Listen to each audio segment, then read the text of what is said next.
Hi, everyone. Welcome to this week's Fireside Creators. I am your host, Reverend Dr. Sherry Pallas. Tonight, we are talking about the myth of white Jesus. D.T Bryant is here to discuss how we are going to destroy it, which he features in his recent book of Unless a Seed Falls to the Ground, Welcoming the Death of the Whiteness Gospel. If you're watching on YouTube, please hit that like and subscribe. Please remember to keep all comments and questions related to the show topic and that this is a safe space. Safe space. You guys, I'm trying.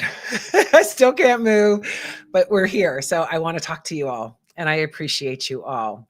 Don't forget to check out my book. The info is needed more than anything right now. And we've got to stop this madness. The course is doing great and the speakers are phenomenal. So go check it out. Go to my website and all the information is there under book club and book stuff and all of that.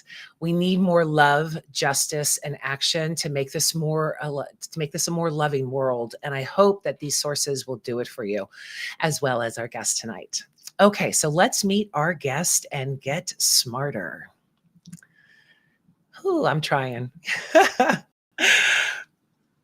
D.T Bryant is a priest at St. Mary of Bethany Parish, a spiritual director with the Pastoral Center for Healing in Nashville, and the author of Unless a Seed Falls to the Ground, Welcoming the Death of the Whiteness Gospel. He co-founded, I can't talk, I swear I can. I was doing really good backstage. He co-founded the Black Mental Health Counselor Reparations Foundation. His passion is seeking practical, just, and merciful healing in the world and enjoy life with his wife and 4 children. Welcome, Danny, right? You want me to call you Danny's Danny? Great. Yes. Okay, great. So good to see you. And thank you so much for let's see. There we go. Here we go. New platforms. For your patience. We were supposed to talk to you a couple weeks and I ended up in the hospital. So thank you for the reschedule and coming back to talk about this really important subject. As I mentioned backstage, as soon as I saw the death of the whiteness gospel, I was like, oh yeah, you're talking my language. We need to talk.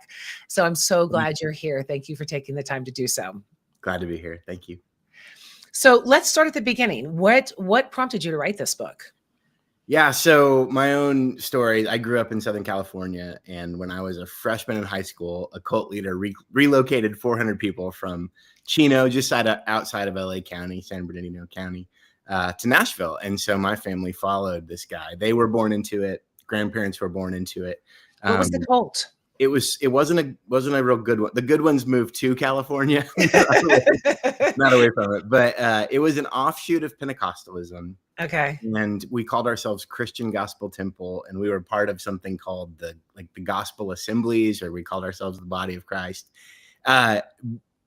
I mean, just a Pentecostal adjacent, but like kind of like every major heresy in church history, but again, like not used for good or right. for love. Right. Amazing how easy that is for a lot of people, right? Yeah. I mean, I think love lives on the boundaries of so many of the theological concepts, but there's a cruelty often as well, like just on the other side of that. And so a lot of the cruelty, a lot of the control, all the way up to being told, we had to follow this guy, what to wear. And so the book describes that journey out and how what that group believed at its core was there was an original purity that had been lost, and we were the ones to recapture it.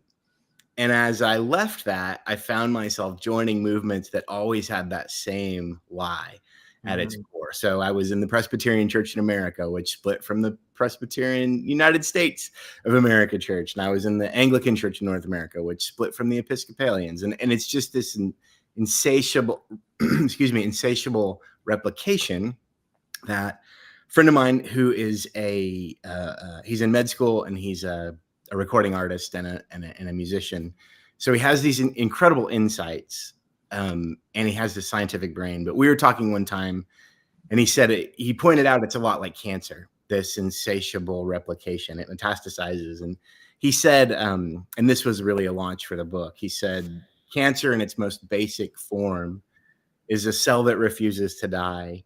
It says, I'm not part of the body. No, I am the body, and recruits others to that lie. And it becomes all about unregulated cell growth. And so as soon as he said that, I was like, that's the whole thing. That's even the Puritans landing here, saying we're not part of it. We're going to start over. The world will see us. And when the world sees us, we can recapture this sitting on a hill mentality. And I mean, we're dealing with it today. It's insatiable and it's cruel.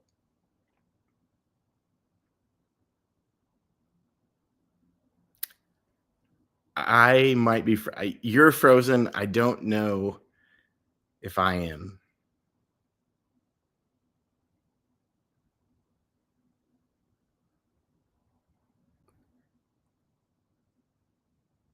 I'm going to email you my cell number so you can text me just in case I'm not frozen. One of us is frozen.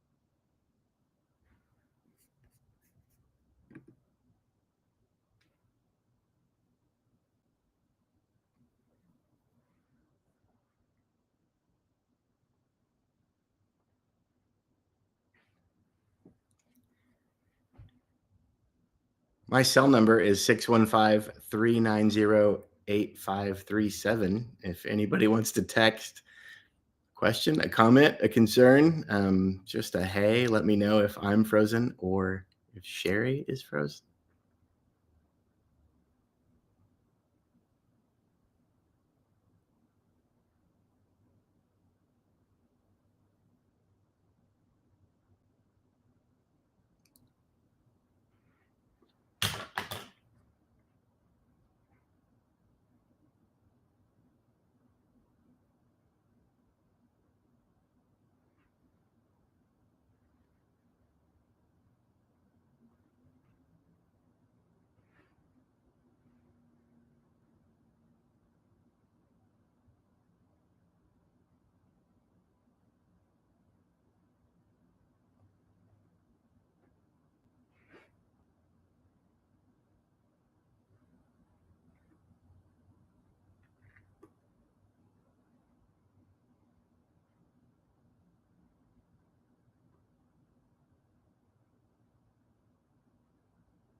I just pulled up the Facebook feed and it looks like Sherry is frozen.